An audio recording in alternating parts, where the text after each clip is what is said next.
Going to start the stream. Stream is started. White balance suddenly went crazy. It's Works. catching. What'd you do, man? I said, let's turn on the stream. And your computer said, oh, now's when you want me to work? Gotcha. As beautiful as I can look before, but now all of a sudden. All right, let me fix it. You got to go, sleaze. This is discussion. Sending out the tweets, sending out the stuff. And now what I gotta do, go through page down, find one. Back to looking as good as I can look. Of them. Go back up here. Paste that, change it to Well, if you can handle that butcher block, Mark, you'll be all right making a bench. Yeah, this is my first. I've never made butcher block before. This is my first experience. It's going pretty well. This is attempt number 2. Attempt number 1, dismal failure. I just tried to go too crazy. I had multiple different sizes. I had 4 different types of woods, and I had 3-inch pieces and 2-inch pieces and 6-inch pieces and 8-inch pieces. And yeah, now I have about $400 worth of scrap pieces of wood in a bucket. Perfect start bench. Good start. Do you have a fire pit out back? Maybe you could, make some more. Well, if it's good wood, maybe you could, fire up a smoker and do some meat or something. Yeah. But so option B, it's a combination of rock maple and red oak with a cherry border. It's coming together nicely. Yeah, sounds They good. don't call that stuff rock maple for nothing. Man, it's hard to sand, hard to mill, hard to cut. Okay, if you guys are ready for 72, let me come here to the transition.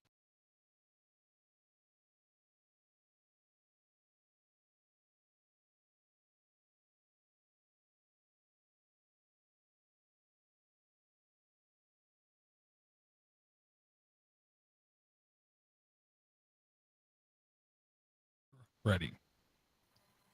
Hey, everybody. Welcome back to Android App Addicts, episode 472. This is the show where we talk about Android apps, Android hardware, Android-related stuff, and the Nintendo Switch here lately. I am your host, Mark, sometimes known as the Sultan of the Soapbox, Cockrell. And joining me this week, the people you're really here to see, the DoorToDoorGeek, Mr. Steve McLaughlin, and Eric, the bearded one, Arduini. Hello, gentlemen. Hello, Mark. What's going on? All right. Well, I'm going to say what's going on. Huh? Oh, he was just busy. Okay. Well, I would say good to see you back, Andor. I hope you guys had a peaceful weekend off. Or week off. I totally forgot that we weren't doing a show, so I was down here slaving away at it, and then after a while, I'm like, Door, you are on vacation, aren't you? Mm-hmm. And then they're like, yeah, okay, well, all right. Sorry, all those people I dissed that night, but they'll get over it. Don't try on a Thursday. Don't even try. Yeah, they will. I'll say, Mark, it's good to see your front. Looking forward to Geek Ramp being back in full stride, up to date episodes being released here again. When we drove down to Kissimmee, and I call it Kissimmee to make the locals down there upset. It's Orlando, Florida. Let's get it right. To Walt Disney World. It's actually pronounced differently, but I'm from Maryland, so I can't pronounce it. Kissimmee, St. Cloud. Whatever. Orlando.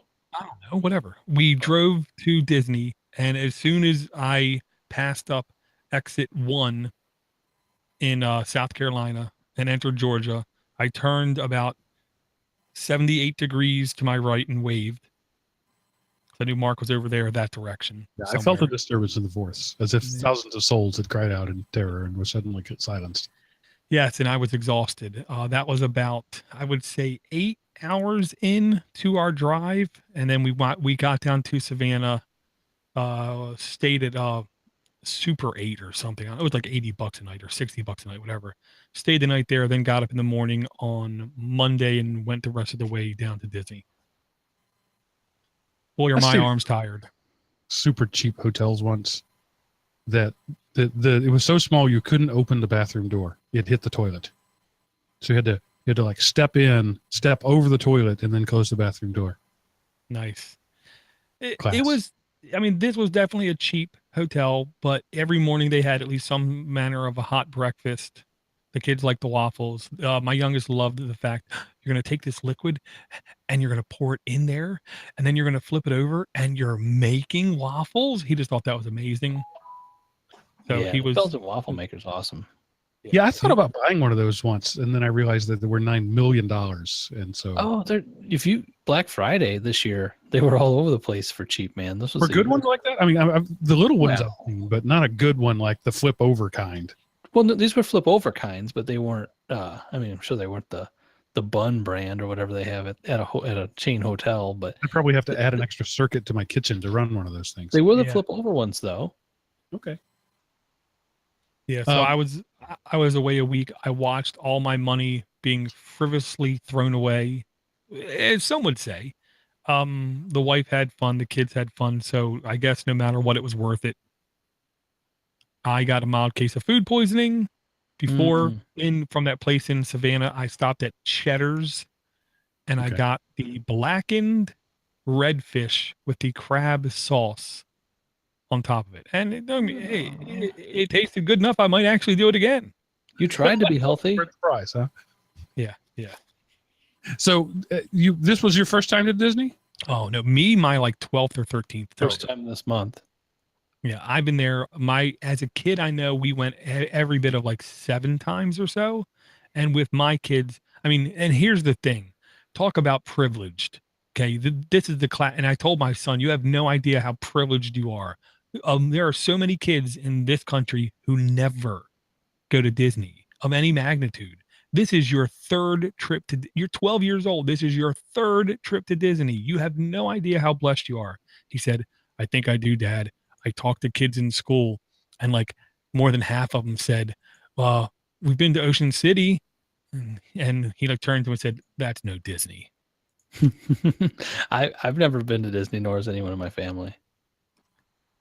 Yeah, for my family, it's like maybe a twice in a lifetime thing. We went once when we first moved to Georgia because it's pretty much in our backyard now. When we were in Texas, it was 30 hours on the road. So we went the first fall I was in Georgia. I felt I owed it to my kids. If I'm going to uproot them and move them across country, at least they can go see a mouse. But they probably won't go again. Maybe when the youngest one is a teen and they're old enough to experience it with more adult eyes. But yeah, it's not a dozen time experience in my family. Well, I don't know what I'm missing, but you're missing everything. I just don't. It doesn't. There's no. It's like Branson, Missouri. I really don't want to go there. No, Eric, it's not like that. It's like never going to a steak restaurant in your life and only going to Sizzlers and Denny's and ordering steak. You have no idea what you're missing. And when you go there, you're not going to want to go to a lot of other places. See, I don't go to Great America or Six Flags or anything as it is. And it's just well, that's the thing. No, Disney, here's the thing. If you want thrill rides, you don't go to Disney. If you want crazy roller coasters, you don't go to Disney. Disney is family generic fun. 80% of the rides, I mean, literally, you could take an infant on or a 112-year-old person on with no fear of anything bad happening. That's how ginger and light they are. Most of the rides ain't really rides. They're more like showcases kind of thing. But I'll say this, we are going to have to go back, okay? Because in Hollywood Studios, the stunt track past Toy Story Mania and all the way around to the Italian place by the Muppet Theater is under construction. They're making Toy Story Land. And then over back by the Tower of Terror and the Rock and Roller Coaster is being constructed as well, where it's going to be an all Star Wars land. So we already know we have to come back. It's just the only question is when. And my wife is finally convinced to never again go to Disney in June or July. It's too hot. Well, the first day it rained, which I kept telling the kids, look, this is the best you're going to have it. Enjoy it. It's only water. Keep walking. Don't worry about it. These are short lines. It's just water. And trust me, I said, when it stops raining, you're going to dry off in 30 seconds because it's so hot. By the third day, it was, kill you kind of heat kind of thing. So the wife is convinced now we're never coming again in the middle of summer, because she kept not wanting to take the kids out of school. Now she said, I'm perfectly content with taking the kids out of school. Yeah, don't go Christmas either. Well, she's thinking Christmas. No. I told her, I said, like the beginning of December, yes. Christmas, if you have a suicide wish, yes. Yeah, Disney, what my experience was, again, and I've only been once with my kids, it was, as an adult it was nice to, sort of borrow my children's wonder for a while as they looked at the amazing things. Because, when you grow up, you lose your wonder. That's one of the things I like about geeks, is geeks tend to hold on to our wonder a little longer. Yeah. But as I'm looking around, I'm thinking, this is a giant store. This is a retail experience. I just walked into a 1 million acre mall that happens to have characters. And here's the thing. It's a 1 million acre elevated mall, because when you're walking around, you're thinking you're on the ground. You're not. You are at least 1 story off the ground, but you don't even know it. Because all the cast, all the crew, all the stock, all the inventory, all the maintenance, everything is done underground, and you don't even know it. Well, on overground. I had a presentation from a guy who actually got to go under there, and he took some pictures and got to show them. And he's like one of the only people who has permission to show these pictures, and one of the few people who didn't work for Disney who got to go there. He owns a minor league ball team, and he's done nothing. Before he started this ball team, he studied Disney for like 4 years straight, everything they do, and he's incorporating into his minor league stadium. I'm going to do a DDG all about what my feelings on the Disney Corporation itself, and you might be shocked because it's nothing like what I've been saying so far. Be prepared as an employee of that company to be treated like you're in Nazi Germany, is all I'm going to say. Did you see a crying Cinderella? Because you do one thing wrong in that company, you are blacklisted for life. You are dead to them. You are gone. You do not exist. There's no such thing as a second chance. We stayed at not Continental, not Centennial, Contemporary, which was the original building with the train going through it, the tram going through it. The wife is now hooked. She says we're never staying anyplace else again. We had access to this 12th floor balcony, bottles of liquor, bottles of beer, bottles of wine sitting out. Drink as much as you want for free. Everything in that place costs a fortune. A chicken nugget meal costs $12. Okay, everything costs a fortune. So when you're in a place and they're giving you top shelf liquor and beer and wine, you're in a special place. It's only $685 a night, but everything's free. It was not cheap, but the room was literally square footage wise 3/4 of my house or more. Nice. So it's sweet, separate bedrooms and stuff. Yes, with 260-inch TVs open, and we're bleeding money. Oh, I know. But it made the kids happy, so it's worth it, right? That's what I keep telling myself. I'm not crying. I haven't seen you guys in a couple of weeks, and before we get on with the apps, and yes, listener, we will get on with the apps in a show called Android App Addicts. I just got to say 2 things. Door, you're looking svelte there, man. You've definitely slimmed down, and sure, Grizzly Adams would be proud.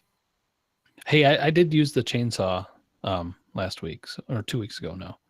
Good Cut man. up some wood. Yeah, I mean it's a requirement when you got this beard. If you don't use a chainsaw and you got this beard, I don't know how to ride a skateboard, so. So I've been trimming mine up to sort of, keep it under control, but you've inspired me. I'm just gonna. I've not touched it with a razor since I started this exhibition. I'm not doing anything to it. I tried to go to the barber who started this and signed me up for the thing, and she was on vacation till this Monday. I haven't been back there yet, but I need some advice on if she thinks I should do something with it or just keep going. I almost feel bad going to her because she's one of the judges of the thing, and I don't want to get like a foot in the door and the judge. I don't want to be biased. And you want to be a politician?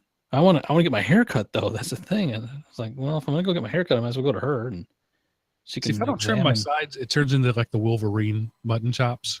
So I have to keep. I keep it brushed. I got the oils and the balms going. You know, I smell like almost like pepper all the time. And I can't think of a better way to start the show than Eric smells like pepper. That's the title. Eric smells like pepper. Noted. Eric smells like pepper. So, any new hardware purchases along the that we need to talk about? If technically, good. Do you have anything, Eric? I've got something I haven't received yet that I ordered. Oh, a new phone? Count? No. Well, sure. Why not? Okay, so my first app. That's not any hardware you ordered. Well, it's that cool. Oh, here we go. You have to have an app with the hardware. Buckle in, folks. I'll open the chat 20 minutes late. All right, I got the chat open and the link's there. So yeah, don't be afraid by the name of this. It's called Deeper, and it's an app that goes along with a piece of hardware I bought. But it's nothing like you might think. It's actually a fishing device. I was going with Deep Fat Fryer. That's so, where I was going. Oh, that would have been good too. So what Deeper is a round plastic ball with a sonar built inside of it, and usually on a fish finder it's kind of fixed to the boat or whatever. This one you can actually tie to a line and cast it out, and check out for fish and water temperatures and depths and see what's on the bottom and where the holes are. And you use your phone or a tablet via Wi-Fi or Bluetooth as your screen, so you don't have to have a Humminbird screen or whatever. And the one I ordered was the Pro Plus, so it also has a GPS built into it. So it you can also upload where you've been, and it'll save a map of the depth of the lake or whatever, wherever you've been. So I'm buying this not really to cast it out and use it that way. I'm going to use. I found this is going to be a good use for my Nexus 7, my old 2011 Nexus 7, and I'm going to get. There's a flexible arm you can order for it that lets you hang it off the side of your canoe or kayak, and I'm going to give it a try and start fishing with it. It's $230 on Amazon. I didn't buy that. I got one on eBay, coming from China for way too cheap, but I actually did get a shipping number, so I don't feel like I've gotten ripped off yet. So I'm hoping it'll get here. There's a tracking number, and it moved in China, but that's my last. It's supposed to be here July 1st, which is 2 days from now. Yeah, so the idea here is that you throw this out over the boat, it maps the bottom and also shows you schools of fish. Yeah, it shows you the fish and everything a depth finder would do. Basically, this is a fish finder for the guy on the bank. You know, because you can throw it out there. Yeah, or ice fishermen. It's good for ice fishing too. Does it float? Huh? Does it float? Yes, it floats on top of the water. So hypothetically, you could have 2 fishing rods on the shore. One fishing rod you connect this to and just throw it out there, right? Yeah. And then the second fishing rod you use for the catching of them. And they do sell a mount that you can mount the screen to your pole if you are. Oh man, 3D print that thing, man. Oh, sorry, everything now is 3D cool. print. Yeah, absolutely. I'm gonna make a mount, which maybe I'll 3D print me a mount for my Nexus 7 on my canoe somewhere to keep it there in one spot. And it does a little beep when you can have a fish alarm. So if a fish shows up in your screen, it'll give you an alarm, so you don't have to stare at it all the time. So the Deeper app is supposed to go with specific hardware, but you bought cheaper hardware. Is that what you're telling me? No, it's it's a Deeper Pro Plus is what I ordered. So what did you get from China? The mount? No, the Deeper Pro Plus is coming from China. Got it. Supposedly. I got it on eBay and I got it really cheap, but I don't know. We'll see what happens. So it's because these are actually like a somewhere in Europe kind of company. Yeah, they probably buy it from the same place. Everything comes from China anyway, right? All right. I'm not a fisherman. My granddad was, and he had one of those old Humminbird depth finders. Mm-hmm. And I never really knew. I didn't get it. I was 8. I just knew it was a thing he stared at and cursed at. I didn't really know what it did. They've come a long way.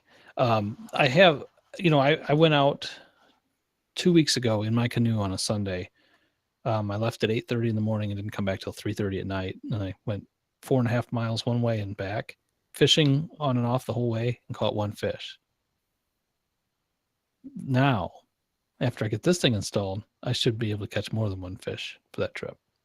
And so just as a note, sorry, so you're assuming that your problem is that you can't find the fish. I couldn't find them. Catch the fish. Yeah. Well, and I'll say a quick note. Eric lives nowhere by Flint, Michigan. He lives in Illinois. So, right. The fish I can catch here, I would eat. No problem. Yeah. Honestly, my dad is an avid fisherman, but old school fisherman. He says anybody with one of these things are cheating. No, I am. There's not that many fish though where I go fishing, and unfortunately, it's the closest body of water, and I would have to buy like trailers and stuff to get to other bodies of water. This is the only one I got, and I know there's fish in there. I just don't know where they're at. Now I'm going to find out. Even if I just map the bottom for 8 miles of this canal, I'll know where the couple little dips are, and that's where the fish hang out. At least I'll know where to go back to, even without this thing, once I get them all mapped out. Right. I'm excited to hear your results. Yeah, I'll have to put the pictures up on my Instagram. Instagram? I don't have an Instagram or photograph app. So, All right, Dor, you were waving around what looked suspiciously like a laptop. Well, because it is a laptop. I got in with the Pine Book, Pinebook. Pine 64 makes multiple mini computing boards like Raspberry Pi boards, and they made a laptop, 11-inch and 14-inch. I believe it was $79 and $89 for each one. I got the 14-inch model because I'm turning old and my eyes are getting bad, so I want bigger screen. I didn't realize I purchased the upgraded hard drive with it. The hard drive, of course, on these mini computers is not a hard drive. It is what's called a eMMC, which is basically like a single chip solid state drive. And there's no soldering, which the old school way was always a soldering. These days, they literally like snap into place. So the first thing I had to do when I got it in the house was they sent me the eMMC separately. So I had to pop the bottom off myself, pop off the old eMMC, put the new one on. So I got to see the inside of this thing. Huge physical battery, and a mini computer Raspberry Pi like board in it. Bang for the buck is phenomenal. The case, of course, is plastic because it's $89. The hinge is decent on it. I really like the look of it. It's basically just flat white.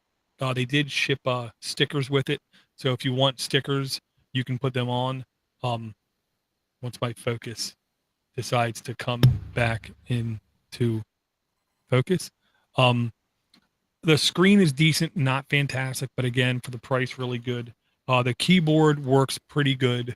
Trackpad is decent. Both, of course, are plastic.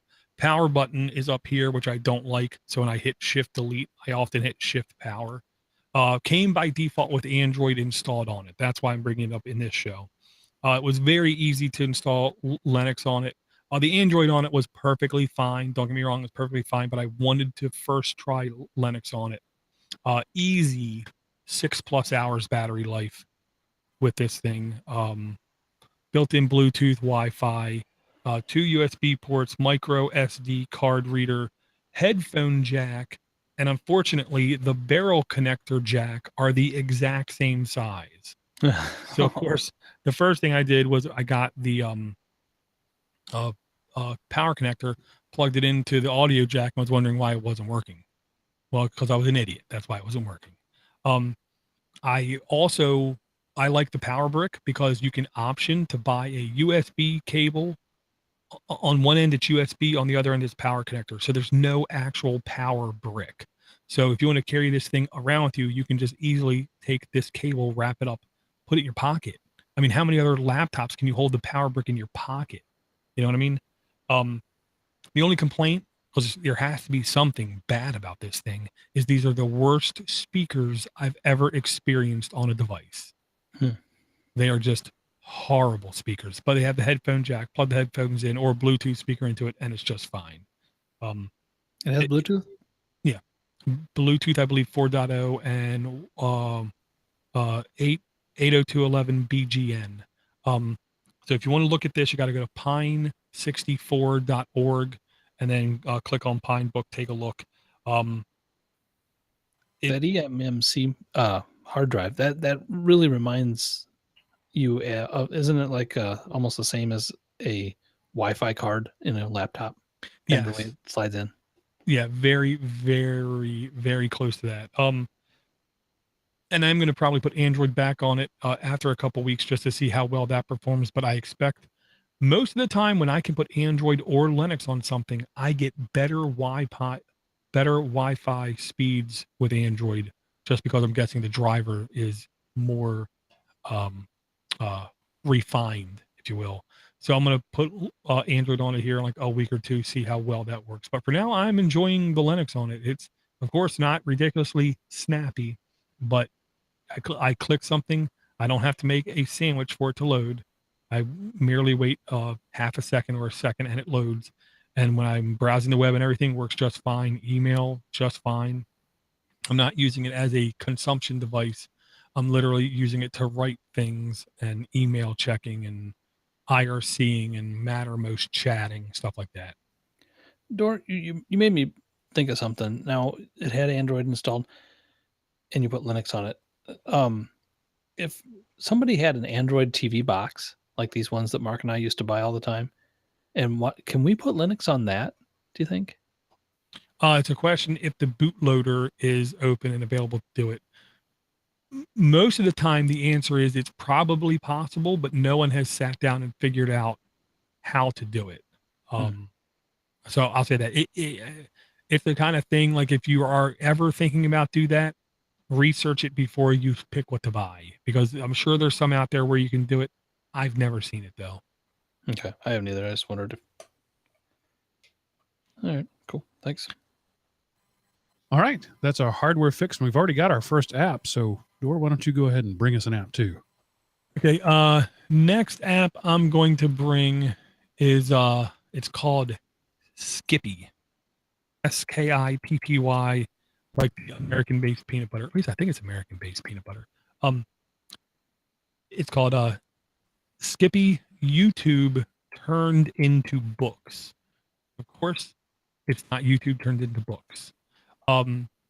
What it is, think of it as a customized interface into YouTube where you're getting custom recommendations from them. This is by Plain Bagel, marked as education. 57 reviews, looks like a complete 5-star review. E for everyone, completely free to install, no ads. It does recognize the fact that I've YouTube Red. I don't see any ads. No in-app purchases. 4.8 is the actual score of the reviews. Updated June 7th, between 5,000 and 10,000 installs, version 1.0.8. When I'm bored looking at what YouTube surfaces to me, I find this a very nice app to go in and be introduced to new content. So it says that it plays things faster. It says with Skippy, an ordinary 20-minute TED Talk only takes 3 minutes to watch. Is it speeding it up? You can speed it up, or you can just literally page through the slides, because what it does is it takes for instance, TED Talk, and every sentence or two it has on a screen. So you can either go to the very first slide, hit play, and it will progress like a normal video, but beneath it, it will have text of all the words, which, to be honest, helps me a lot. When I read and hear stuff at the same time, it really sinks in. Or you can just hit the arrow on the side and just go through the text at your own pace. So this is using like YouTube's closed captioning? Exactly, yes. Very cool. Now, does YouTube Red still work okay with this? Does it change that somehow? I didn't see any ads on any of the videos that I watched, so I'm assuming it does recognize the fact that I have YouTube Red, and I get the ads skipped. See, I wish they would have came out with this a long time ago before my kids found their YouTubers that they like, and I could have just had this instead of a YouTube app, so they would only have content that was worth something. Gotcha. All right. I have no further commentary on this one. Eric, you're up. All right. I could have swore that this app was brought by Door, but I did not see it in the list. So I'm going to bring it, and it is called Blue Mail Email Exchange. I got that new Nexus 5X, and I didn't really want to put Outlook on it. I wanted something other than the default email Gmail app. So and I needed Exchange, so I found Blue Mail, and it seems to work just fine for me. If somebody wants something a little different, a little more customizable, it's just something different. So do you have to be able to, like your company's Exchange has to be able to allow this, or can it use the web app for that? Do you know? I don't know. We are on Office 365. I did probably still have to do the admin allow so they can wipe my phone or whatever. I don't know if it gets around that or not. I don't remember. Oh, now that you mention it, maybe it didn't. I don't know. I'm sorry, Mark. I'm not sure. Does it include calendaring too? I'm still using the Google Calendar. I didn't change that. I think it said it did though. I'll say virtually every email app I've ever used, when you connect it to a AD or Active Sync or Office 365, it wants to use your default calendaring app as its calendar. To me, I have very mixed feelings about that. Yeah, I don't see a calendaring portion of it actually. I use an app. I've talked about it before, OWM email, and it just grabs the public facing Outlook webmail that my company provides and formats that in a way that is handy for devices, but it's not actually a true Exchange experience. If this could do that, I'm certainly interested in trying it. But calendaring is pretty important if you want to get to that, corporate calendar. Oh, if you want to go to meetings, yes. Right. Yeah. Some of us don't. Oh, right. Say that out loud. I'll give it a try.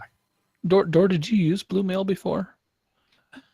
I might have just been hallucinating. Well, what I want to say was that we did bring this app, but it was a different name. I do believe the name slightly shifted.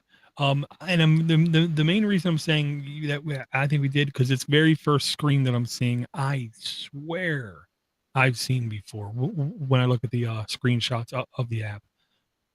But and it has and when you get into it, there's a way you can turn on like threaded conversations, if I remember correctly, which honestly I kind of liked, because what I hate is reading an email, and then when I want to read the chain, it's like read an email, skip all this text, because it's useless. It's the farewell and the intro to the next email, and then read the email and then skip and then read it and then skip and then read. And I got bothered by that. This I thought had a fluid option to read the mails. I like when you're going through your inbox, you scroll to the right, you get a snooze, done, and more. And then more just gives you every option you could possibly do with an email, like, forward all or reply all, forward, all the normal stuff, delete. But then if you slide it to the left, you can mark it as unread, even though you read it. You can archive it or delete it right there just by sliding left to right. It's kind of handy that way. Yeah, in the description, Mark, it says support for Office 365, Outlook, POP3 plus Exchange, Active Sync, and EWS. I know I thought it was OWA. OWA. Yeah. I've never heard of EWS. Yeah, I'm not sure either. Is this Maybe a pay to unlock thing, or is it just completely free forever? completely free, no in-app purchases, no ads. Okay. All right. And I believe, I thought, I've been paying a lot lately for things, so I thought I did pay, but maybe not. well, at least when I look at it, usually right up by the install button, it will say in-app purchases. And it doesn't say it. Right. Keep wanting to say this was the one that was actually backed, started, owned, forked from Dropbox. I could be absolutely wrong when I say that, though. I don't know. Well, I mean, it's been on the Today Show, so it must be good, right?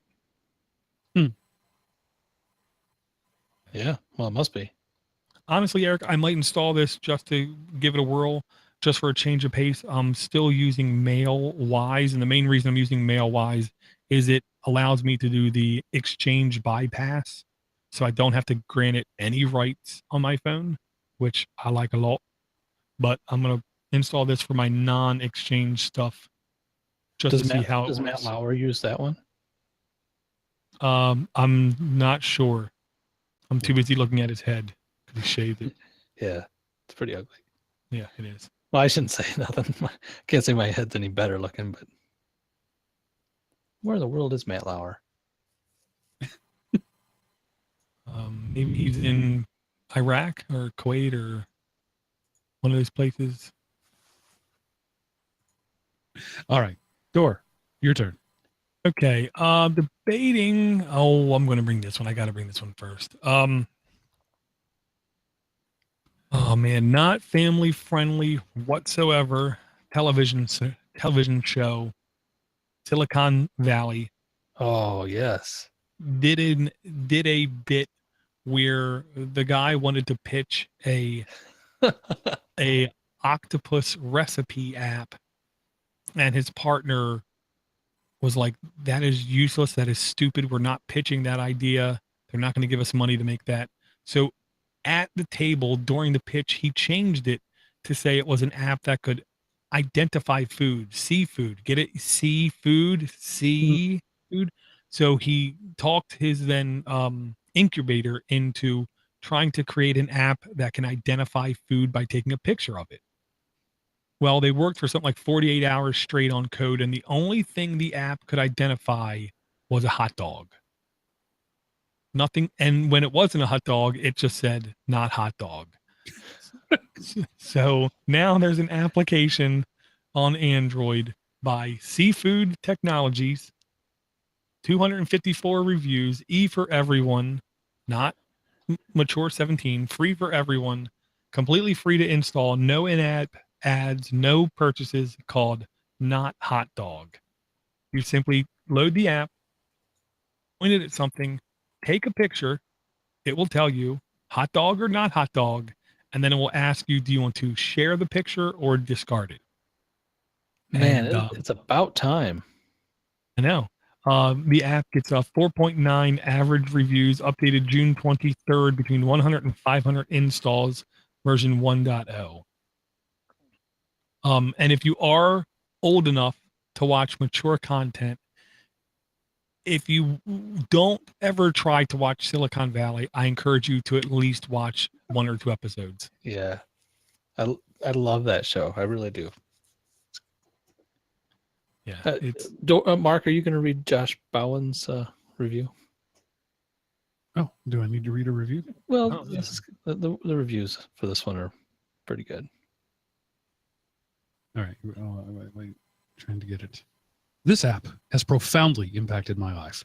A doctor told me to eat less hot dogs, and I'm very forgetful and need to remember what I'm eating. This app tells me if what I'm eating is or is not a hot dog. I can now stick to my low hot dog diet. Thank you, Seafood. You are my hero. Thank you, Josh. Good luck. Yes.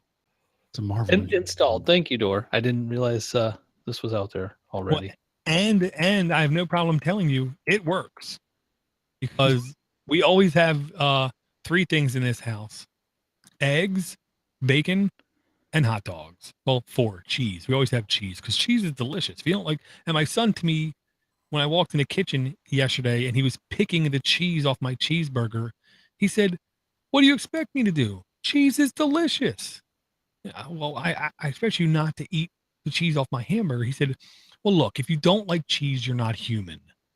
So does a hot dog have to be on a bun, or can it recognize a wiener? No, I just took a picture of a hot dog on the plate and it said hot dog. What if you were to take a picture of a relative facsimile of a hot dog that wasn't exactly a hot dog, but maybe the same color and shape? I do not know, and nor did I try what they tried to take a picture of during the show either. What if you take a picture of a hot dog? My guess is it would be completely fooled. Try that during the show. Well, of course it wouldn't work because everything tried during a show doesn't work. Yeah. So are you sharing your hot dog, Door, or are you just discarding? No, I'm just discarding. And I'll just let people know in the television show, the guy got mad at the guy and he took the guy's phone, shoved it down his pants, and took a picture. And that result of that picture turned out to be a very bad thing for one of the guy's job. Oh. No, because then the guy's job, they found out the application could accidentally pick up on pictures that should be deleted from social networks, because it's like the guy in the government who kept taking pictures. Anthony Weiner. So they were like, the algorithm had the ability to identify them in pictures. So then the guy's job 24/7 was to just review the findings of the algorithm and say yes or no, was the algorithm right. So he said this is like the worst job he ever had. He wants to be fired. He wants to sell this off to somebody else because this is the worst thing he's ever done in his life. All day, all he had to do was verify whether or not those pictures were correct. Now that's a dirty job. Micro's got on that. Yeah, and it has a very short description. What else would you say if I told you there is an app on the market that can tell you if you have a hot dog or not a hot dog? It is very good, and I do not want to work on it anymore. You can hire someone else. Nice. I like it. Yeah. All right. So I missed a show, and I'm not entirely sure what mail you read or didn't read. I can tell you mid-show, Mark, we did not read the Rory email. We did not read the Eric email, the Eric email, I believe. Okay. And I think that's it. Okay, so I shall start with Patrick, who says, "Greetings, Eric, Mark, and Steve. First of all, I'd like to extend my thanks to all of you for an excellent podcast. Your service provides an amazing wealth of knowledge. I recommend this show to everyone I meet who has an interest in Android apps, and the thanks I get for these recommendations is a reflection of the great work you are doing. I've recently installed a new game from Noodle Cake Studios. I'm a big fan of them since Alto's Adventure, which is an app that your gang originally brought to my attention. The new game is called Flipping Legend. It's not like anything that I've ever played before, and I'm interested to hear your take on it. I find it extremely addictive and charming with its retro graphics, compelling gameplay, and great soundtrack. Cheers from BC, Canada, and enjoy the app, Patrick." So, Eric, you had a chance to play with that one. What do you think of Flipping Legend? Flipping Legend. It is. I'd agree with him on it's different than most games. It's kind of so it's like an endless runner. Sort of, but it does stop. You have to move to the next. It's kind of like an endless runner and Qbert put together, because you move across squares at an angle, kind of like Qbert you did, and then you have to do battle, avoid spikes, collect coins, and every day they have challenges which first of all, you get to pick your person you use, your warrior or whatever, wizard and stuff like that. They all have different powers, but they have these challenges. Like today's challenge was to go 25 spaces without killing somebody. So basically, you have to avoid everybody else in the screen. You have to, move your way around them without running into them and doing battle with them. I didn't get real far into it. It seemed like a decent game that you could, sit down and play for quite a while. But I'm not that good at it. Well, I'll say, did you play it, or? I did just for a second, and I'm going to tell you right now, every noodle cake game should come with a disclaimer of addiction. I did have a little bit of fun of this game. I'm not a fan of, I don't want to say endless running, because he's right. It's not really endless running, but it is running. It is ending running. It's running that has an ending. I'm not a real fan of that. I'm not a huge fan of upgrade systems, only because of my self-conscious nature. I'm always questioning, did I make the right choice? Did I make the right choice? I'm not sure I made the right choice. I like when I just advance and it does the leveling for me. It takes the stress out of the gameplay, but definitely fun. I showed it to my son the next 2.5 hours. Didn't hear a peep from him. The next day he said, yeah, I'm pretty sure I'd crush that game. I'm pretty sure I'm done with that, Dad. So it does have a unique thing where if you run all the way to one side of the screen, you pop out on the other side. So I guess it's Cubert, Pac-Man, and an endless runner, kind of. Yeah, and I will say this does have in-app purchases and contain ads. I can see how Patrick likes it and plays it a lot, though. It would definitely keep your attention. All right. I don't think I can install another noodle cake game. I don't think my career could handle that. So I'm going to pass on this one. I'm still trying to uninstall BB Tan again.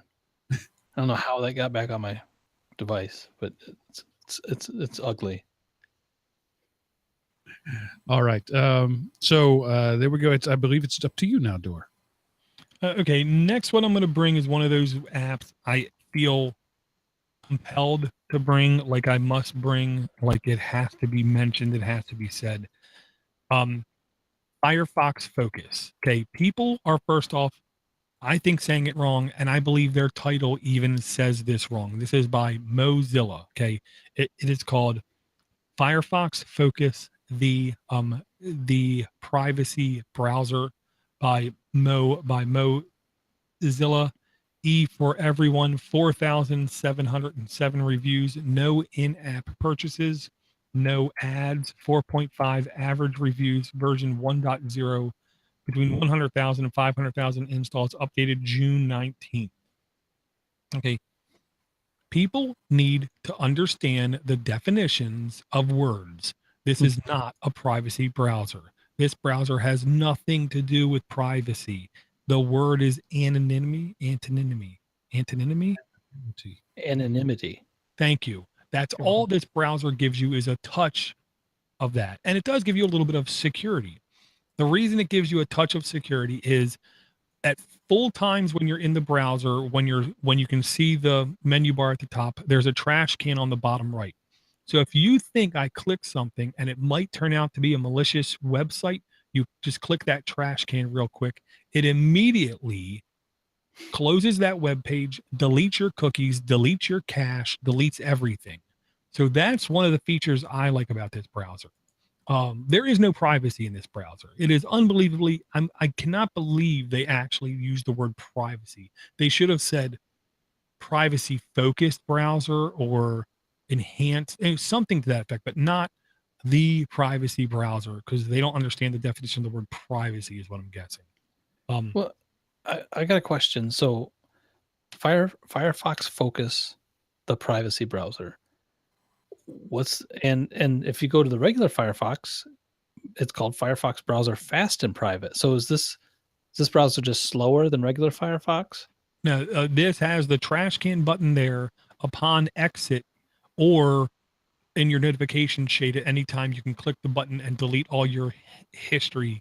There's no way in a normal Firefox I know of to delete your history that quickly and easily. So in this one, you never have to go into like an incognito menu or browser or something. If you wanted to go private, I guess it just automatically is. It's a morning after pill. Okay. This is more like it just melts your phone. It's fine. This is more like full-time private mode browsing. Okay. There is no not private mode. Also, it has a built-in ad blocker, which I know I saw ads, but I do believe I saw less ads, so I don't know how that works. Honestly, I just like the security feature of if you're loading a page and you think it's malicious, you can just click the trash can. I just like having that panic button built into the browser. That alone, once I figured that out in the browser, made me make it my default and leave it on my system. And here's the other reason why I really do like this browser. I despise every website in the frigging universe, because they all do it except for Podnutz.com that I know of. Every frigging website insists on giving you every URL in their system with stupid tags and stuff after the URL so they can get credit for stuff. For instance, never click an Amazon link anywhere, okay? Because every time you click one, it resets your affiliate cookie, and you could be giving money to people and not even knowing it, okay? I think that's extremely underhanded and extremely dirty. But if you ever look back at any of the Podnutz links, whenever we link to Amazon stuff, we never inserted our affiliate link, because if you wanted to donate to us, you would go to directly and purposefully get that cookie in your browser, and everybody else does it as a de facto standard every time they do a link, and it really does make me unbelievably upset. So I load my links by default in this browser, and when it's an Amazon link, I see all the garbage after the URL. I see their tag in there where they're getting their affiliate cookie in that browser. I then copy the description of the item, delete the cache in the history of that Focus browser. Then I load up Chrome or something else, go to Amazon by hand, paste the description of the item, and I go buy it that way. So I am doing everything in my power to not give those, to me, malicious people, sneaky people, any extra affiliate money. I give people I want affiliate money and not just random people posting things. Mini rant done. No, that's good. Good point. A lot of people don't realize that stuff. Mozilla believes everyone should have control over their own lives online, and that's what they've been fighting for since 1998. So says, I guess, the description. Mm-hmm. Yeah. I mean, I really do like Mozilla. I like virtually everything they do. Are they not the best company in the world? Not even close. Okay. Nobody's the best company in the world. They all suck. They're companies. That's what they do. But I do think they try a little bit better, a little bit harder than a lot of other companies. And most of their products that have been out there, whether it be Thunderbird, SeaMonkey, Firefox, FileZilla, whatever, I like and use them all. I'm glad they're still around, and at least having a little bit of innovation out there for other people to keep up with. All right, so we have reached that time. It's time to empty the tank. Empty the tank. All right. Well, I've got another app that is, so I brought an Outlook app that wasn't Outlook.com or Outlook app. This is a Facebook app. So along with the new phone comes new experiences. Well, I've got a job, and my job in part is to take care of a couple Facebook pages for the government. And I don't care at all for a Facebook app because I think it slows down your phone. I would never have one if I didn't have to do it as part of my job. But I didn't. So I heard about this Facebook Lite thing. So I go to install it. And, not available in your country, because they know that Americans must have speedy enough phones that their extra megabytes of RAM are just isn't important. On my 2 gigs of RAM phone, it is important. It slows it down. So I found this app called Friendly for Facebook. And it's basically, I think, a skin over Facebook Mobile, I'm guessing. but it does say that it uses Facebook Lite. But basically, it gives you most of the features that you're going to find in a regular Facebook app without the bloat. And I did pay up for the premium, so just so I could change the ugly blue color of Facebook, to whatever color I wanted. That was kind of a neat feature. So I don't have to look at blue every time I'm on Facebook. People don't have to know I'm on Facebook when they look at my phone from over there. Yeah, so I independently found this just this week as well, Eric. I used to use an app called Swipe, SWIPE. Yes, and I did too. It went away. Stopped working. And then when I went to see what the deal was, it was no longer in the Play Store. So whatever trick they were using no longer works. Yeah. And so I went looking for this one. And I use it. I use it for a couple of reasons. There are a few people in my life, mostly older family members, I'll leave it at that, who only know how to communicate through Facebook. Mm-hmm. And you cannot use Facebook Message on the mobile web. So I was having to set my browser to desktop emulation, and it was just not a good experience. So I've been looking for a way to use Facebook Messenger on my phone without installing the craptastic Facebook app. And so Swipe was what I was doing, and now Friendly. And I like it. It is Facebook.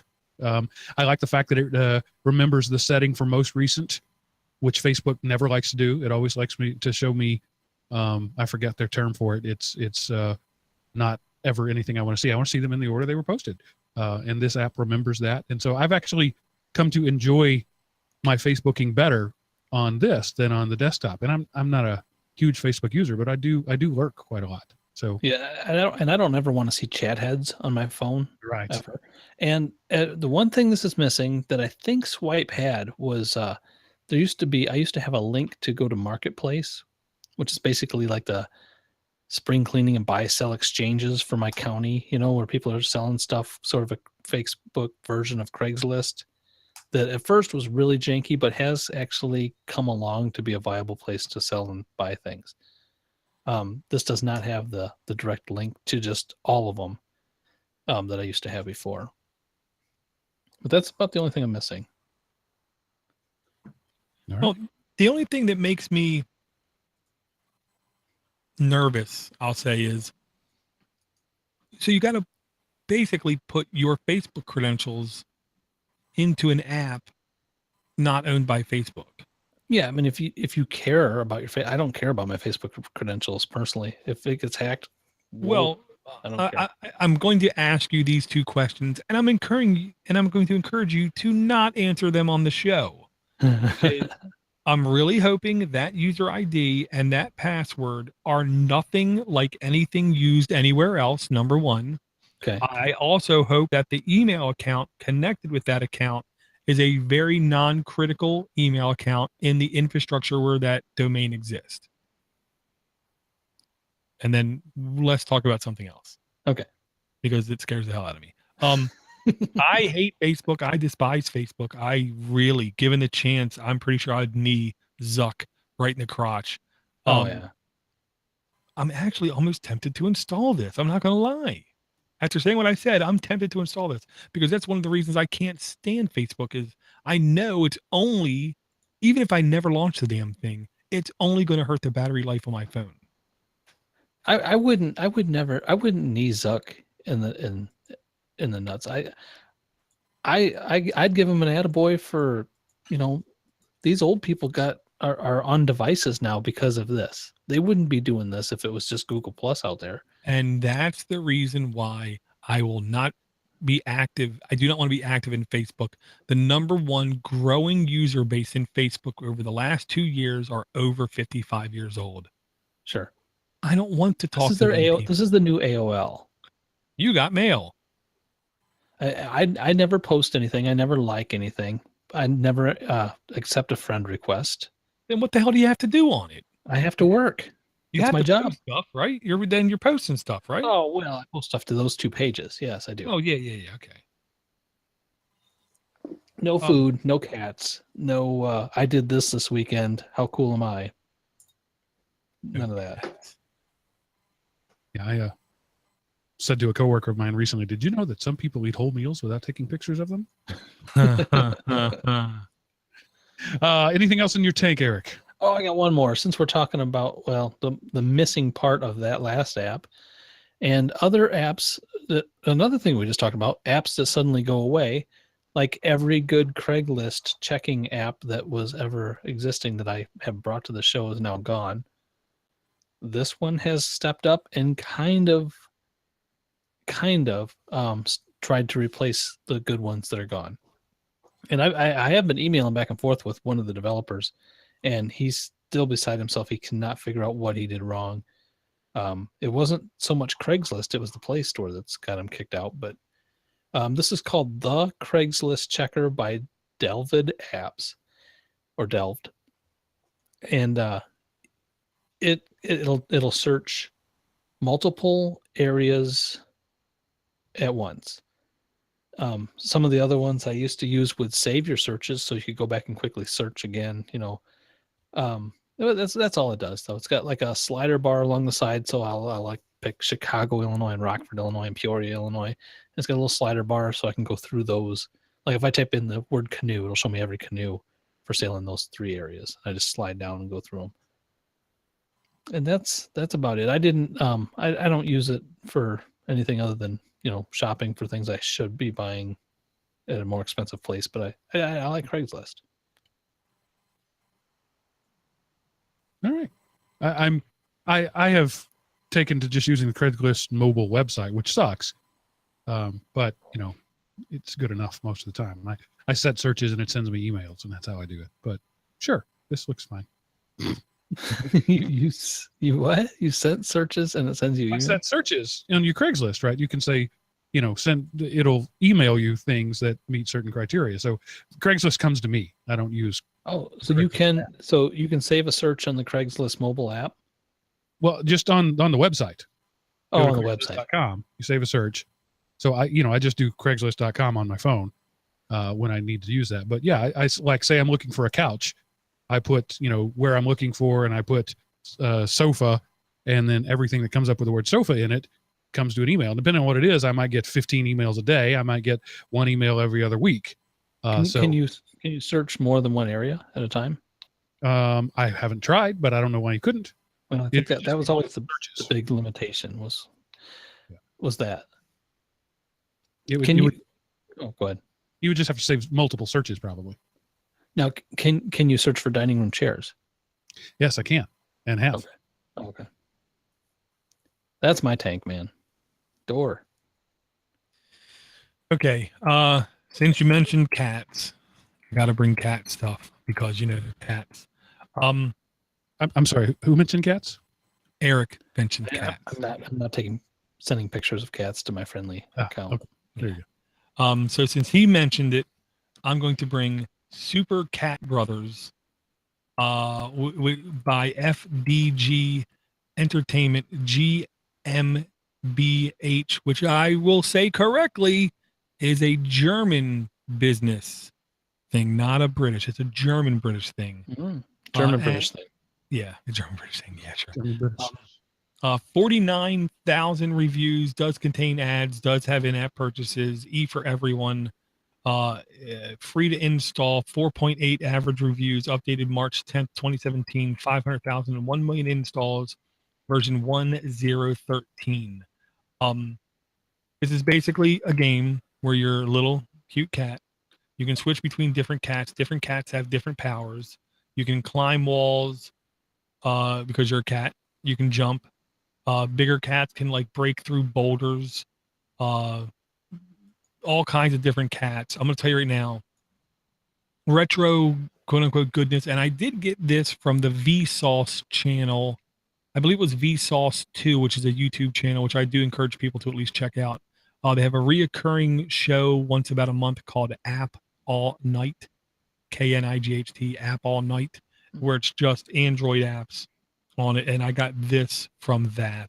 And it's even family friendly to the degree the monkeys throw stuff at you. They throw baseballs at you. And not what everyone expects monkeys to throw at you. Yeah. Is it always a platformer? Because the one screenshot shows almost a Zelda-ish look screen. Like with somebody's fishing and trees and stuff. That's the overworld. That's when you're going from the stage to map. stage to stage. This is almost like Super Mario Brothers 3, where the overworld is a top-down, small per uh, perspective where you pick what level you want to do. Then it goes into side platforming. This was fun. I'm going to say it. This was a lot of fun. This was the other game where I gave my son. He was actually really happy with it. Because first he was like, "Look at the cats; they're so cute." You killed my cat, and he got like upset. But good game. All right. Next one I'm going to mention is another one of those. This is more privacy focused, I'm going to say, to a degree, than the Firefox Focus. Firefox Focus again was about anonymity.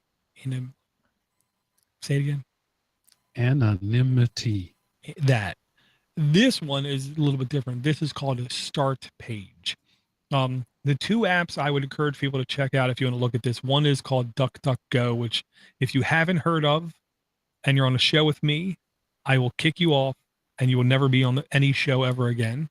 I was listening to a show and somebody said DuckDuckGo, and one of the hosts of the show said, "What's that?"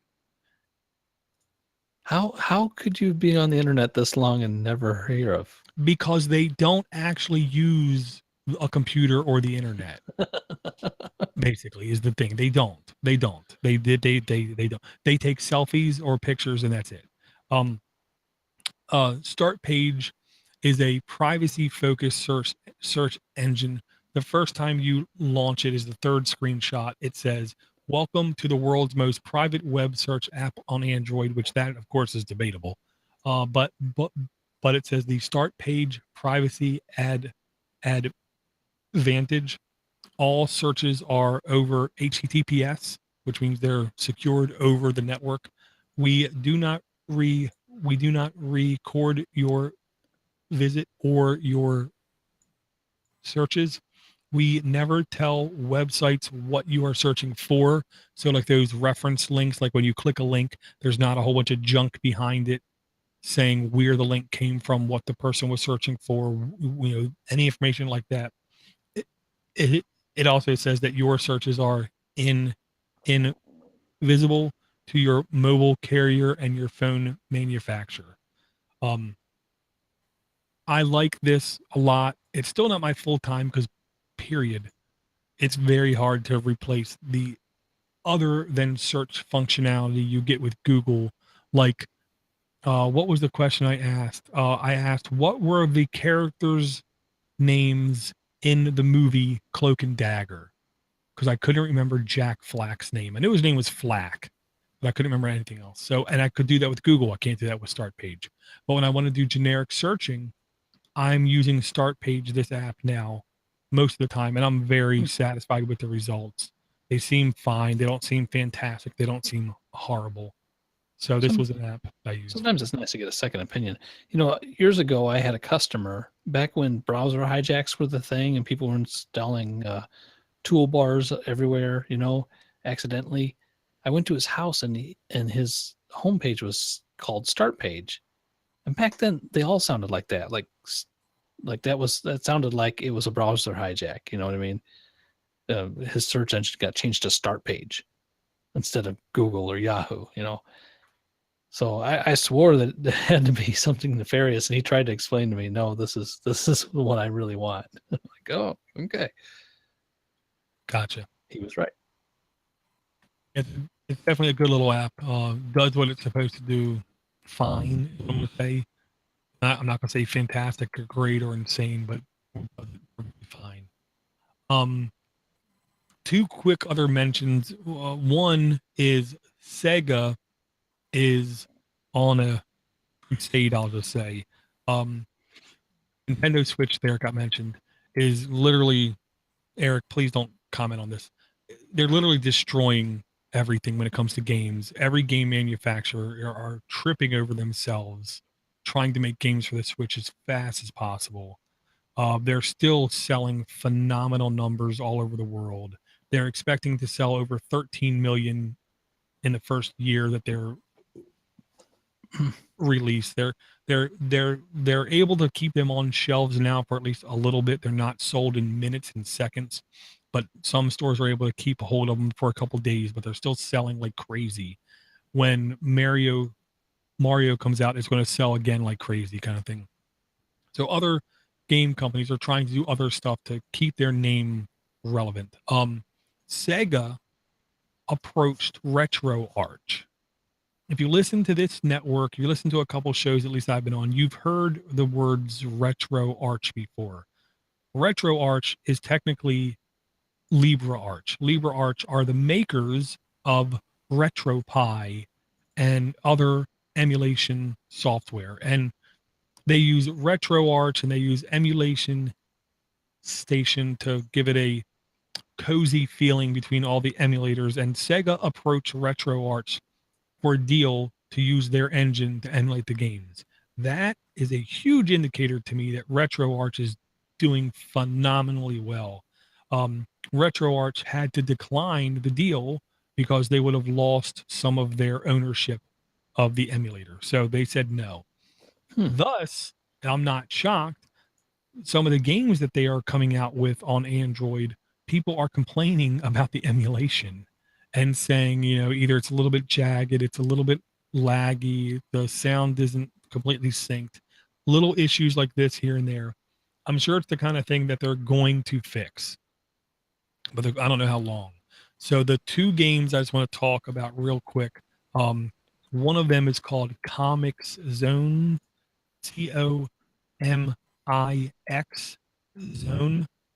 Sega E for everyone, 4,100 reviews. Does have ads, does have in-app purchases, 4.5 average reviews, updated June 22nd between 100,000, 500,000 installs, current version 1.0.2. I first saw this on Cinna Massacre's channel on YouTube. To me, this was a very interesting game, and the only thing they complained about was it ain't easy. It is hard. You're basically battling your way through the panels of comic books, and you have to fight the enemies that are in each panel and work your way through all the panels to get through the comic book. Sometimes there's secret exits out of a panel. Very ingenuitive game is what I'm going to say. Definitely caught my eye. So when I saw this, I had to download it and try it a little bit. And yeah, it's hard. It is definitely hard. That's a cool looking game. Yeah, to me, it was just the kind of game when I saw it, I immediately said, "Oh, I think I got to have that." Okay. The next one that I have not downloaded, probably will not download, probably will never download. Definitely more popular though. That is Crazy Taxi Classic. This was a huge hit, I believe, on PlayStation 1, maybe. Again, 25,000 reviews, contains ads and in-app purchases. 4.2 average reviews, updated May 24th, installs 1,005 million, version 2.0. This is the classic game, I'm going to say, where you basically have to run around, pick up customers, and deliver them to their place as quick as possible, which also typically means in as dangerous fashion as possible as well. They say Dreamcast. It goes all the way back to, Dreamcast. I did not know that. Well, it kind of looks like it, is what I'm going to say. I remember renting that. Yeah. Back when you did that. Yeah. I went to the video store and rented Crazy Taxi for my Dreamcast. I went and rented the Dreamcast and this game, probably both. Cool stuff. Is that it, Dor? I was watching the video. I got hooked watching the video. I'm not going to download this game. I'm not going to play this game. I'm not a huge fan of this game, but it was definitely a little bit entertaining to at least watch if someone else is playing it. Click, bang. I didn't get a chance to look at that one. The one I'm going to bring here is a music player. And I want to say Andrew on Twitter. It was Andrew on Twitter. Sorry, Andrew, if I got your name wrong. Ask me what music player to use when you're sick and tired of your music players scanning your entire SD card and bringing in stuff that's not what you're looking for. I just want to be able to point it at a single folder and click random or play or whatever and just have it play that folder. And of course, because it's Twitter, he didn't say all that because it's only 140 characters, which is why if I met the guy who invented Twitter, I'd probably need him too. So he and I looked for weeks, at least 2 or 3 weeks off and on, and he came back and he said this was the one he found that he liked. It's called Shuttle Plus Music Player. Simple City is the creator of it. 9,599 reviews, E for everyone, 99 cents to buy, no in-app purchases, no ads, 4.5 average reviews, version 1.6.6, updated April 17th, 2017, and has between 100,000 and 500,000 installs. He liked it because he said it was very simple, very light, very quick, and you could just point it at one folder and it would just play that one folder. So I'll say this, I think it looks good. I'm never, for my foreseeable future, for the rest of my life, I'm never again going to copy music to anything and click play again for the rest of my life. I'm just going to stream everything, and when I'm out of network, I'm going to hum to myself. Is what I'm guessing. You know, one of the reviewers in this didn't like it because it doesn't have gapless play, and that reminds me, I downloaded the new Roger Waters album, and that is definitely, you know, like a lot of the Pink Floyd ones were, because he was the singer of Pink Floyd. A lot of those gapless is a necessity in that kind of music because it's the whole album is like one story, and all the songs do flow right into each other with a drum beat. You know, there's no fade out at the end of any of the songs. Just keeps going. Unless you can control your narcolepsy, then it's perfectly acceptable. I'm sure that's a reference to something I didn't get. Yeah. No, it's just if you have narcolepsy that you can control, when the song's getting ready to end, you can just black out for a second and then wake up, and then to you it will appear like there was no pause at all. Just fade to black real quick and fade back out. So before we say goodnight, I want to read one last email, which is also an app. And this is a listener to the show who's also an app developer. You got to like that. His name is Rory. He says, hi there, put together an app that I think will be really handy for people who like podcasts. And it's called UnreliAlarm. That doesn't sound good. Wake up to podcasts, probably. And so, yeah, I like this, only I prefer to wake up to music rather than podcast, because it might be a little jarring to wake up to a podcast playing at 3x speed. You might be able to wake up to music with us, maybe. It's maybe. I don't know that I would trust it, but hey, did you guys, either of you, try it? I did. Door, did you? No, because to reveal a little part of me, the dark part of me, sometimes I just don't want to wake up. I'm perfectly content being asleep. So I don't want to ever have an alarm clock of any kind. My wife telling me to get up for work is enough. And I love her, so I can't be mad at her for doing it. If I have an alarm clock going off, I can be mad at it. Well, I got to thank Rory for letting us know about it's that. Not him. He did not send this. This is some blanket email from some service called appz.ie that he sent to every podcast in the world. Okay. There was no personalization. There was no, hey, Door, hey, Mark, you know. Okay, well, I'll finish with that. Thank you, Rory, for sending us this app that you made. It totally lives up to its expectations. I tried it once. I used it. I set an alarm, and it did not go off when it was supposed to. So it's totally UnreliAlarm. It's not reliable, and it doesn't work. Right. And I'll say, if you, the listener, want to try this, we do have at least one other code, because you got to have a code to get in. Just shoot me an email. I'll shoot you a code. Yeah, I'm not going to do it. So you got to. I thought you asked us like a month ago, Mark, about a alarm. Well, my problem it was Pandora. Yeah, Pandora changed the way they do things, so that now you can't just launch the app. You have to launch the app and push play. But unreliable, that's a bad thing. I need reliable.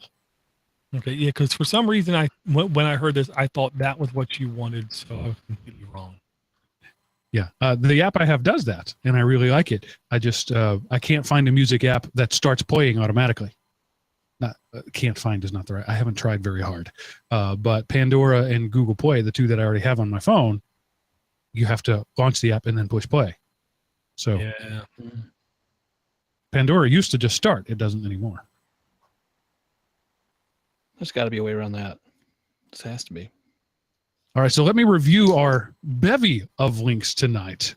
Deeper Smart Sonar by Deeper UAB. Skippy YouTube Turned into Books by Plain Bagel. Blue Mail Exchange by Blue Mail Inc. Not Hotdog by Page Won't Load. Moving on. Flipping Legend by Noodle Cake Studios. Firefox Focus by Mozilla. Friendly by page not loading. Moving on. The Craigslist Checker by Delved Apps. Super Cat Brothers by FDG Entertainment. StartPage Private Search by StartPage BV. Sega Forever. Well, that's not really an app. It's a web page. Comix Zone by Sega. Crazy Taxi by Sega. Shuttle Plus Music Player by Simple City. And UnreliAlarm by Rory Glenn. So 1, 2, 3, 4, 5, 6, 7, 8, 9, 10, 11, 12, 13, 14, 15 apps. When we miss a week, we make up for it, people. And even though it might take us 15 minutes or whatever to get started on the apps, we still clearly bring more apps than any other show on the market. So you might think in the beginning, wow, that's a lot of fluff. All the other shows are nothing but fluff. And ads and incessant, repetitive, non-heartless ads. I mean, totally heartless ads where they actually don't care about the product. And they occasionally lie to you because, that's what ads do. Oh, did I say that out loud? I'm sorry. No, that's okay. We've brought over 4,400 apps to our listeners. I like that a lot. All righty. Door. Any final words of wisdom for our listeners? Well, first off, only if you can afford it, if you want to support me, Mark, and Eric as individuals and this show combined, Wonder Twin Powers Activate, you can go to patreon.com/Android App Addict. Give us a little tip there. It will go directly to us. I want to thank everyone who is supporting us already, and I want to thank everyone for their continued support. I also want to say Sean Johnson, longtime host of this show, and I consider a really good friend up there in Buffalo, where he gets crazy amounts of snow, except for this year. He has a new podcast called The Horrified Chicken. And if you remember him, he was not a fan of horror movies, and his wife was an extreme fan of horror movies, and she even makes her day job is basically making artwork and selling it at Monster Mealy Land. He and her, she convinced him, let's watch a horror movie together and then we'll do a podcast talking about it. I'm not a fan of horror movies whatsoever. I'm hooked on that podcast only because of the back and forth they have on that show. It's painfully obvious they're having fun. They definitely, at least once an episode, poke at each other. And, little things sometimes happen where somebody says something about one of their kids and the other one's like, I know, don't you hate when he does that? There's like little things where it's like opening up the door, and it's literally like hanging out with a couple friends talking about a movie that they watched. It's over at horrifiedchicken.com, I believe, or horrorchicken.com. Now, whatever. You search for it, you'll find it, you'll listen, you'll know what it is. It's good stuff. And I thank Eric and Mark for their extreme patience and continuing to stick it out with me on this show. All right, Eric, your final sign off for the evening. I want to thank our friends up at Patreon, and I don't know what else is there to say. We've said a lot today, Mark. Indeed. Anything left? So I will simply encourage you, if you like it, pay for it, whatever that thing may be. And we'll see you next time on Android App Addicts. Audacity. Yes. Well, maybe that's why I went to eBay, because I don't know if I like the deeper Sonar for it on Amazon. If you get the hardware at a discount, there's nothing you seem to be feeling like there's a problem with that. There's somebody selling that product. You're not breaking any laws or doing anything immoral. It was too cheap.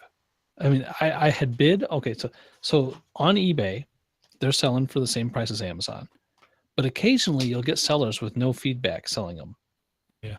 On there for less, or put them up there. And I bid up to $136 on one of them. Some guy had no feedback, and then at the last second it went up to like 150. Somebody had some kind of bot figured out to bid it up in the last 5 seconds. I lost it. Well, I see other ones with people with no feedback selling them for $220, $250. I just happened to get in there at one time, and I haven't seen it before or since. And I've been researching these and looking into them and looking at prices of them for a few weeks. Do you still have the link to it? Yeah. The one I bought? Yeah. The exact one you bought. Yep.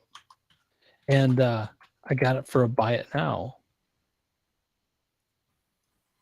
The exact one you bought. Oh, man, you make me afraid, Door. Because I want to look at it. Okay. But I got it for $36. Free shipping. You'll have it by July 1st. When did you buy it? The 24th, I think. So a week? Wow. I just want to see if we notice anything different in the description to say, oh, this is a case for one. Right, I know. And after it was a buy it now, I had to do it real quick to make sure that wasn't. So I went back after the fact. And checked it out. I don't know. Let me give you this link and see if it works for you, because I'm in my eBay. If not, I will copy the actual number for it. On eBay. Okay, I put it in this link here. All the apps are documented. Let me go stop my Audacity. Discard.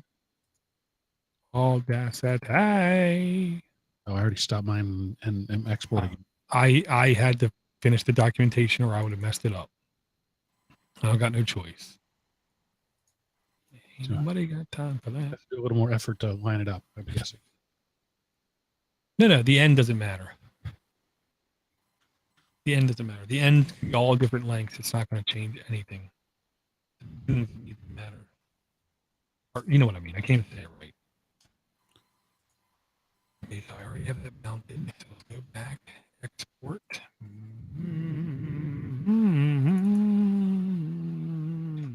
Oh, where should I go? Really big shoe. Oh, I found another podcast I love. The Carson podcast, I believe it's called. I honestly, I might have missed it. This guy might have been involved somehow in the Johnny Carson show at the end, but basically, it is the Carson podcast. 125 episodes in. He basically finds people still alive that were on the show, that were involved with the show, that were, impacted by the show, and just sits down and talks with them for like 15, 20 minutes. I despise interview podcast, and I cannot stop listening to that show. I think it's really good. I just put another link in our chat that said see original listing. Copy address, paste, redirecting. Buy it now listing has ended. Copy. So you can't see it then? Nope. Sometimes you can see it after the fact, but only for a short period of time. Okay, now this first one, it looks like it does say it's ended, but it also, I can see it and it says it's sold. Okay. Yeah, I tried to explain this to a guy at work.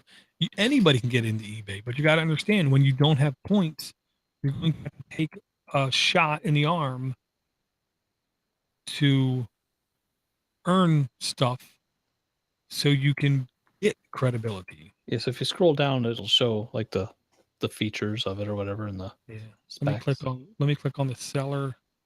Right now, he only has 4 views. Member since June 20th. What day did you buy this? Oh, June. I bought it on June 20th. So he was literally a member starting that day. Yeah. That doesn't scare the hell out of me, Eric. No, me either. 0 followers, 0 collections, 0 guide, 0 reviews, nothing else for sale. But there was a bunch of these every day with the same, not the same name, but the same kind of thing going on.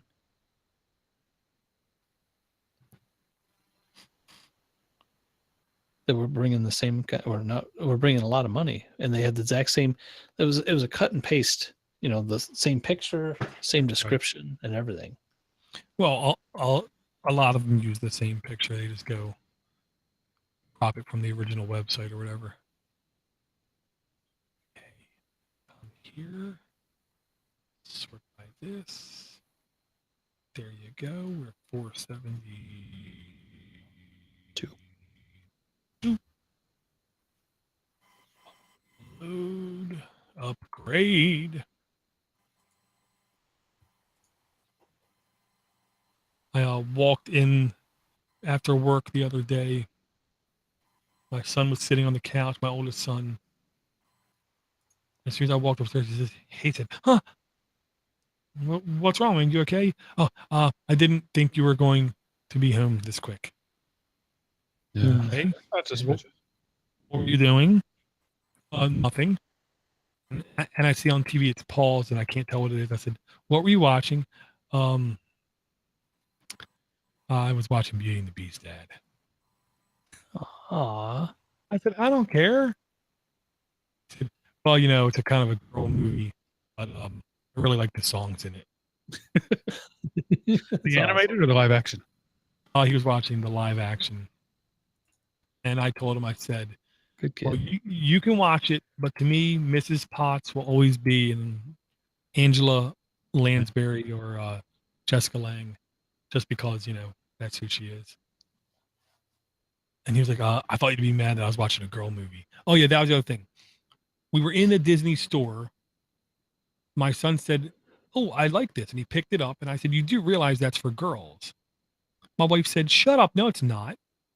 I looked around. Everything around us was girls. The shop went in. It was your typical shop going in. And then it breaks off into 2 parts. Over here's the girl stuff. Over here's the guy stuff. Okay.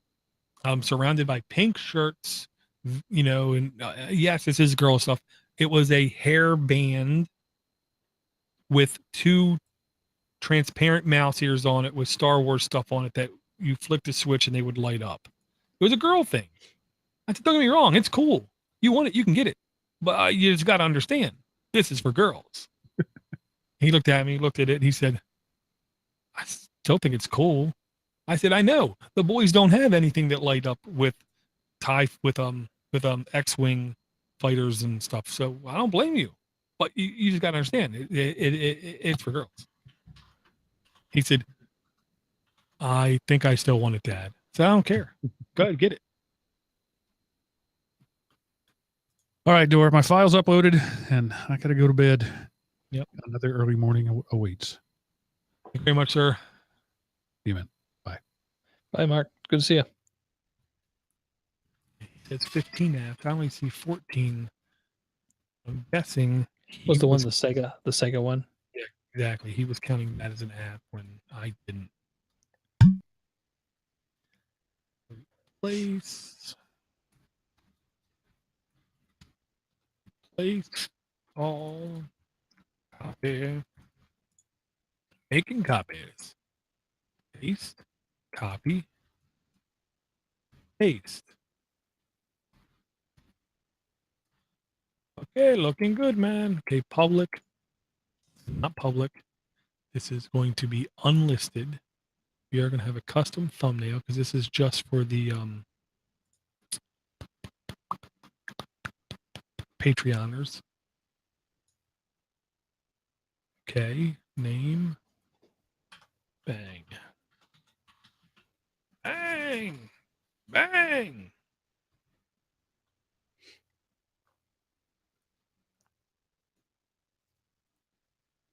how's work going, Eric? Good. We are still streaming. Crazy busy. Busy can be not horribly bad. At least you have the time passing. It's I don't know. There's no end in sight. It's just floored 8 to 10 hours a day, just wide open. You know what I mean? There's no. We just got a lot going on. I mean, today I was on the phone with 2 people from Sweden, trying to set up our new website that's going to help people log in and sign up for the gigabit broadband we're offering to every resident to the house for $75 a month. The onboarding process is the most important process of anything. It needs to be easy. It needs to be on the edge. It needs to be the fastest thing you have on that site. It cannot afford to be anything but ridiculously responsive. That page needs to be ridiculously light, and it needs to be very intuitive and very easy for them to do, or else people will back out. It's a pain in the ass. I was talking to a guy who was about to go see a VC 2 weeks ago, and I explained to him, you don't understand. This is, first off, you never say during the onboarding process, next. You never say step 1. You never say next. You never say continue, because that tells the person this is not the end. There's more crap for me to go through. You just say submit.